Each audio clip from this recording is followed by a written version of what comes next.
Now, when I was in Georgia, if it was one group of people that showed me some, you might as well temporary love and respect and concern, was the community that the majority of the people of the world are dead set against, and that is the Jehovah's Witness community. This guy named Richard, who was her next door neighbor, who opened up his heart to me, and he opened up his ears to me to try to get a basic understanding of what was going on between her and I. And through his conversation and me expressing to him, explaining to him exactly what went down between her, I noticed the wisdom that this brother had. And he did not immediately tell me that he was a Jehovah's Witness. He said, "I'm a Jehovah's Witness, by the way," because I asked him, I'm like, "Where are you?" I said, "You have a very profound and beautiful understanding of things." And so that's when he opened up and he had told me that he was Jehovah's Witness. So him and I became friends. He didn't invite me to the Kingdom Hall. He never invited me. I just felt like, wow, if the Kingdom Hall produces men like this, maybe I should look into it. So I believe it was the third conversation that him and I had. And I asked him, I said, "You say you are a Jehovah's Witness?" And he said, "Yes." And I told him, I said, "The next time you go, would you mind me going with you?" And he said, "Yeah, you can." Now, most people may say, well, he mentioned that to plant a seed in you, and so it was a form of manipulation. No, it was not, because I asked him. There's something that I noticed about this man. I saw his lifestyle. I saw the way that he carried himself. I saw the way that he spoke. This man, Richard, was a Jehovah's Witness manifested. And so through him, I started going to the Kingdom Hall, and I met some very beautiful people who lived what they said they believed. Now, these are the people that are always being attacked by the world. They're always being attacked by the world. However, when I was out there suffering in Atlanta, Georgia, it was the Jehovah's Witness community that helped me get through a whole lot of things. Now, there was an older gentleman out there named Charles who put forth a very strong effort to see that I was okay. It was because of him that made it possible for me to be able to move out of where I was in terms of Salam Yilmah and her cruelty, because it was getting very much out of control. You know, she was bringing guys out, you know, to flaunt in my face. She would leave and stay gone all night, and then she would come home in the morning with these guys.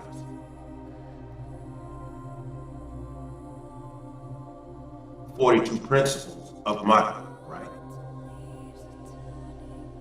The queen, the positive energy, and the high vibrations, and all of that matters, because that's all it is. It's just words. It's just words.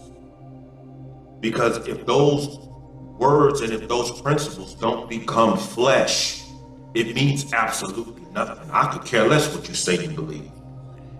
It's not about what you say you believe, it's how you treat other human beings. So we're talking about principles of action. You have to allow those words and those principles to become flesh in you, and you must manifest these principles of action to where you are a manifestation of those divine principles. because you are acting out these things. And after you get to a certain point to where you don't have any sense of internal premeditation to act these things out, those principles, divine principles, become an instinctive act upon the human being, to where these things are not premeditated because of your belief system.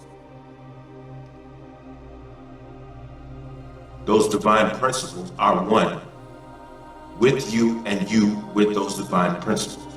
This is what it means when Yeshua said, I come not to destroy the law, but to fulfill it.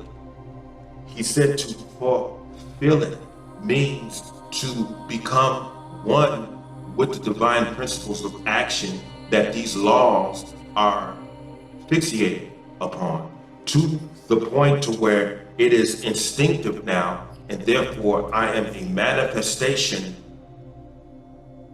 of divinity, to the point to where I am no longer up under the law, because I am in a state of divine holiness, to the point to where I am not under the law, because there is no conflict inside of me having to submit to any form of divine instruction, if this is understood. So the word became flesh and dwelled among men, which means he was the seed of David according to the flesh, but declared himself the Son of God according to the Spirit of holiness. The man walked in the Spirit. So when you're in the Spirit, you're no longer under the law. You're no longer under the commandments. The Creator doesn't have to command you to do anything, because you are divine. See, the Israelites, they're always talking about the law. You have to stay obedient to the law, which does not imply that you're holy.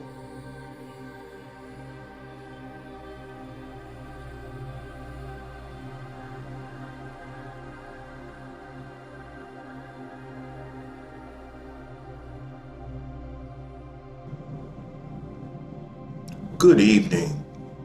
I just got back from another meeting, you might as well say, with the Israelites. The elder, once again, he asked me to come down there and sit with them. He said, I understand that you're not going to be joining. He said, but I know your character, and if you're invited, you're going to come. I mean, even if you don't say anything, you know, you're going to come, because I'm an elder and you respect the elders, and I asked you to come as an elder. And so I know that David Brayboy is going to come because he loved the elders. He loved the elders. This particular night with the Israelites was very interesting. And my sister sent me some notes. And so I'm going to be, some scriptures. When I had text her and I had explained to her what the content was of the meeting, and she got, I wouldn't say confused. She just didn't understand exactly what I meant. And for a long time, I've always been, I would say, criticized and questioned based upon my understanding of the scriptures. And so that's not new to me. Plus she's my sister, and I love my sister Bonnie. And so I'm going to listen to her, and I'm going to take her advice, and I'm going to take her counsel. But I told her that after I make this video that I'm going to submit it to her.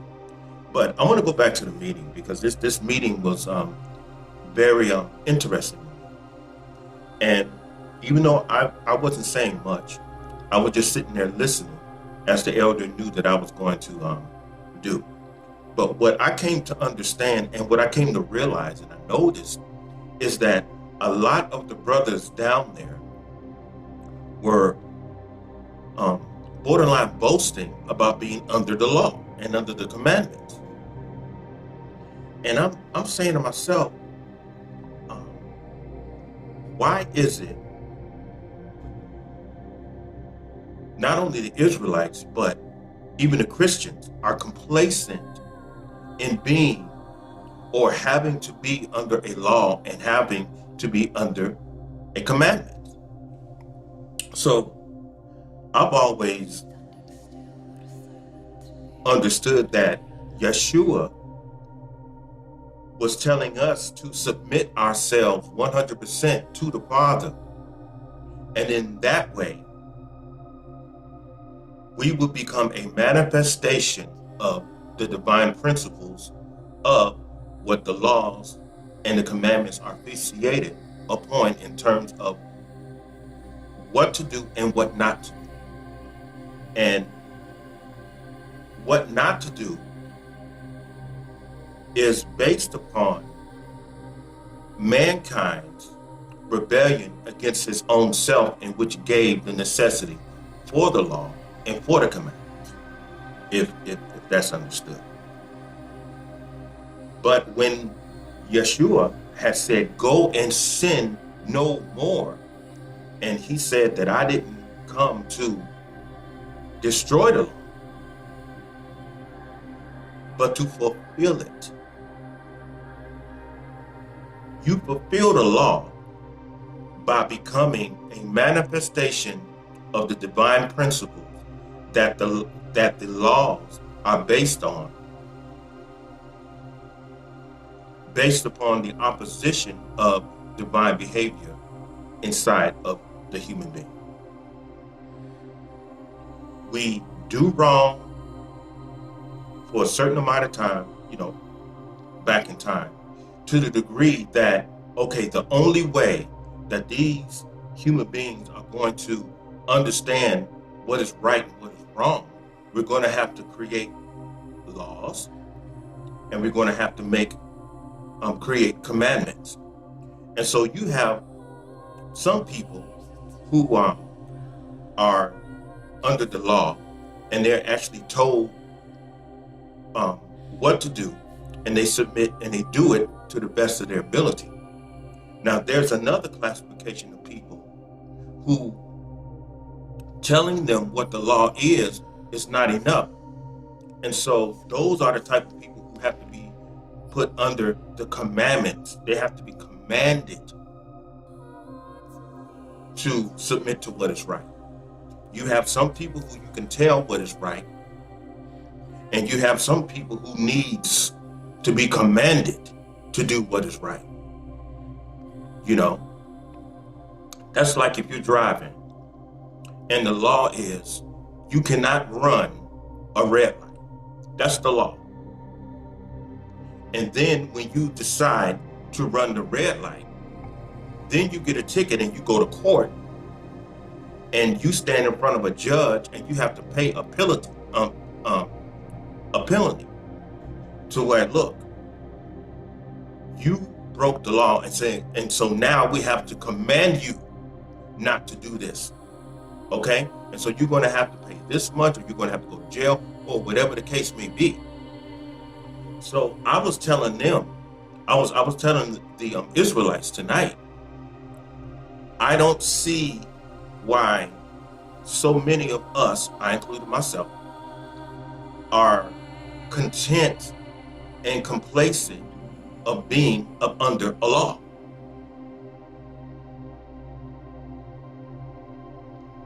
Our primary objective should be to fulfill the law, the same as Yeshua did. To the degree he didn't have to be told what to do by way of the law, and he didn't have to be commanded to do anything, because the word had become flesh in him, and it dwelled among him, and he dwelled among men, if this is understood. I'm going to share these scriptures that my sister sent me. Hold on for just 1 second.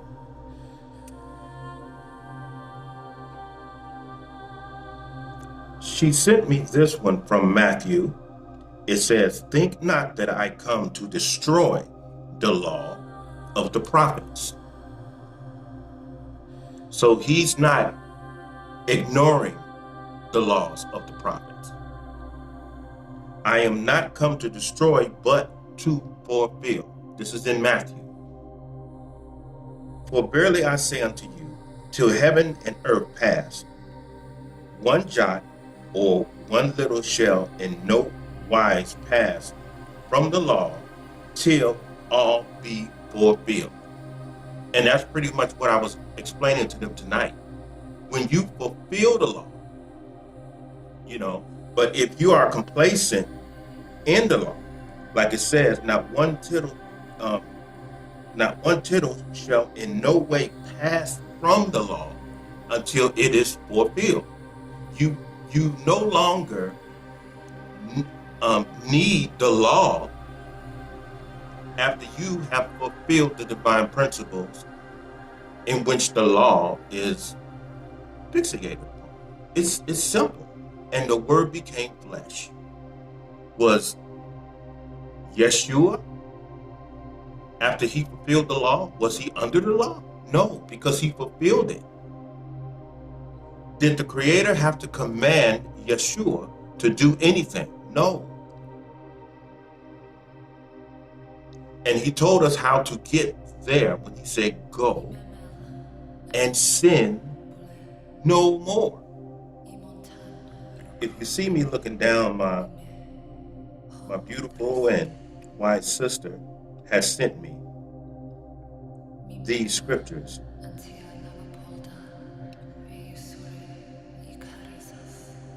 Okay, it says, "Verily, verily, I say unto you, he that believeth on me, the works that I do, shall he do also." Example, "The greater works than these shall he do, because I go unto my Father." This is what he means by follow me, follow my example. And whosoever ye shall ask in my name, that will I do, that the Father may be glorified in the Son. I'm going to go down a little further.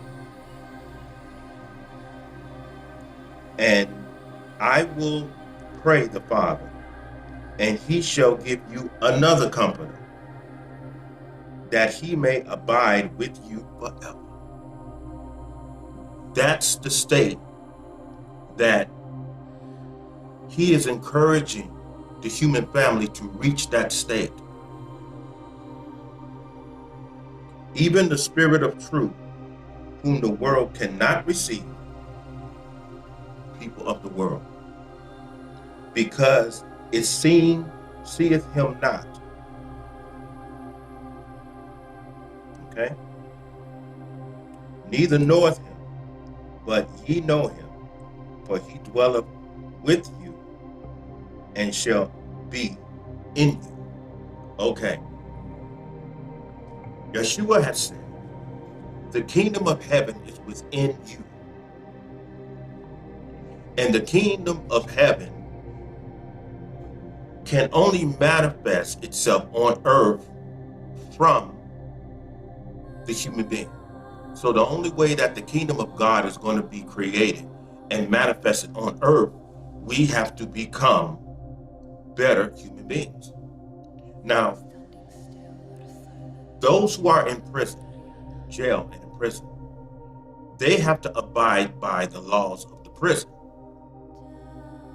A lot of those abide by the law in the prison, and these prisoners give the prison officers less hassle. Now, those who oppose the law have to be commanded to obey the law. So there's an intensity that has to be implemented on these particular human beings for them to respect the law. And it takes a, or as they say, a strong shaking fist over these type of individuals, which means they have to be commanded to do right. They have to be. So the whole thing is, there is a distinction between people who follow the law, and there's a classification of people who have to be commanded to respect the law. Now, I'm not playing with words, but this is what I was explaining to them.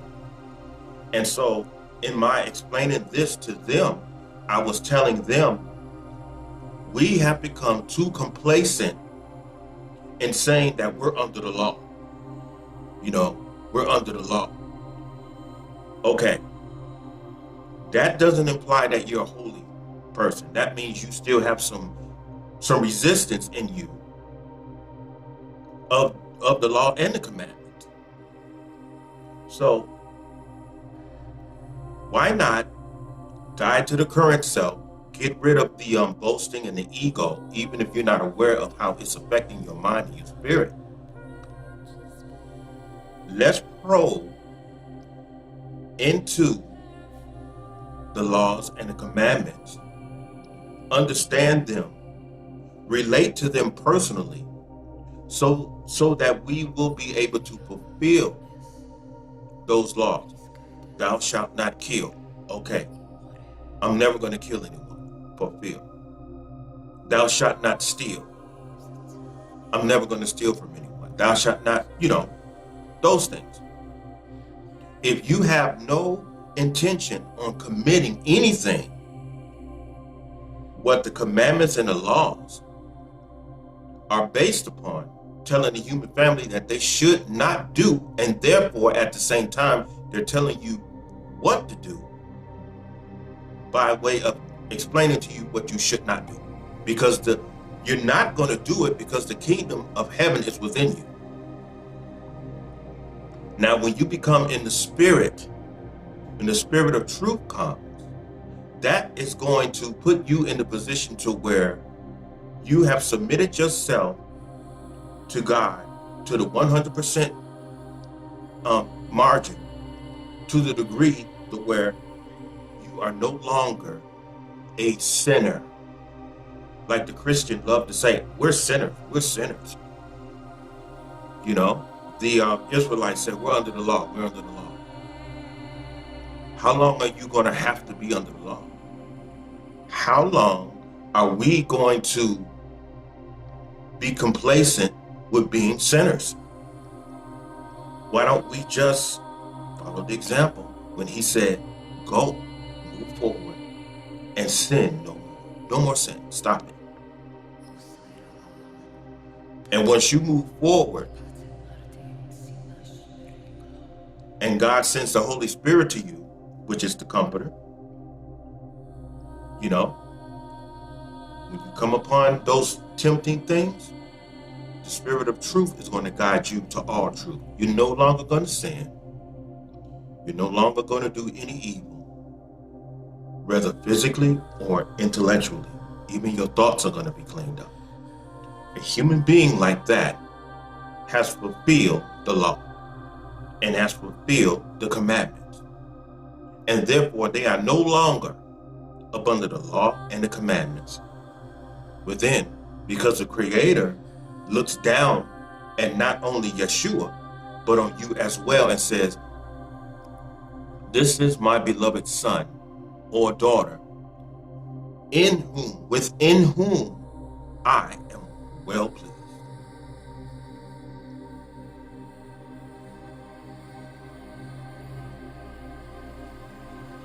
I know that this is possible because I die every day. And this environment on this planet Earth is there's always one thing after another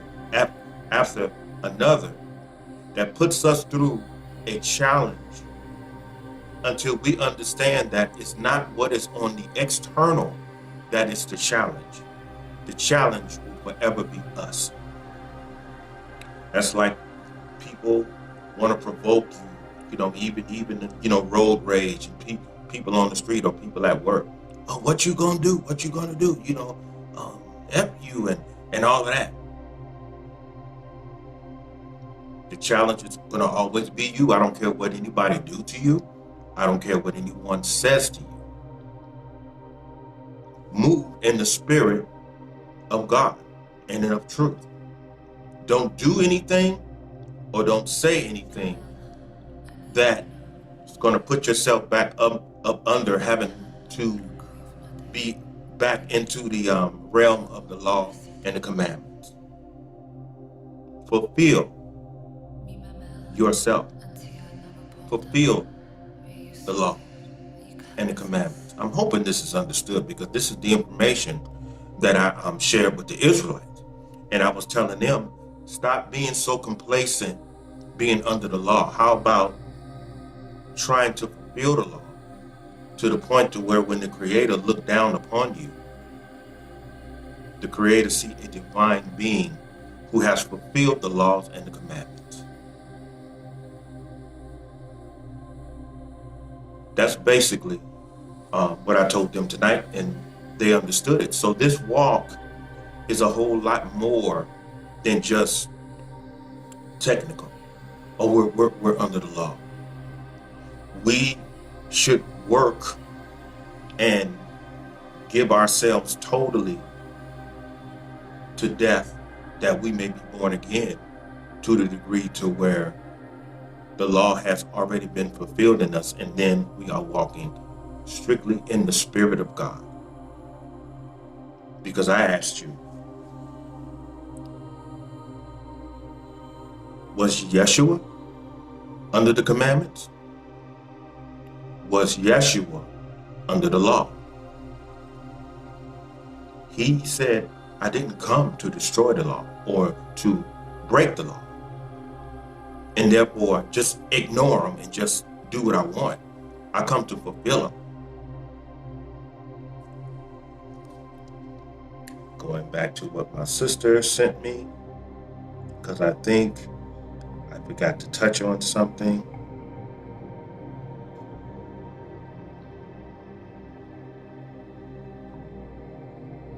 Oh, whosoever therefore shall break one of these least commandments and shall teach men so, he shall be called the least in the kingdom of heaven. But whoever shall do and teach them, the same shall he be called great in the kingdom of heaven. For I say unto you, that except your righteousness exceed the scribes and the Pharisees, ye shall in no case enter into the kingdom of heaven.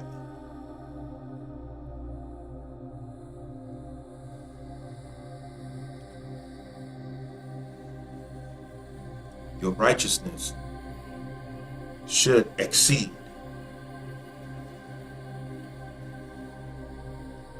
the scribes and the Pharisees, the laws and the commandments.